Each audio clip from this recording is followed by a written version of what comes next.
अनिल परबांनी पुढारी न्यूजच्या ओपन फोरममध्ये रवींद्र वायकरांबाबत एक दावा केलेला होता। काय आहे तो दावा बघूया।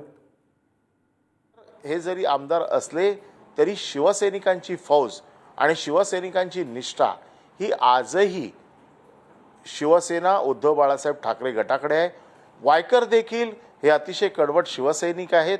त्यांना देखील कुठल्याही परिस्थितीत या दबावाला बळी पडायचं नाही, परंतु त्यांच्या पत्नीला, त्यांच्या बिझनेस पार्टनर्सना ज्या पद्धतीने सतवलं जाते, ज्या पद्धतीने त्यांच्यावरती दबाव लावला जातोय आणि त्यांना एका विचित्र अवस्थेत त्यांना घेऊन गेलेले आहेत आणि त्यामुळे हे सगळे प्रश्न निर्माण झालेत। वायकरांसारखा कडवट शिवसैनिक नाही, परंतु जेव्हा पत्नीवरती आलेला आहे, बिझनेस पार्टनर्सवर आलेला आहे, अशा वेळेला माणूस दोलायमान परिस्थितीत जातो।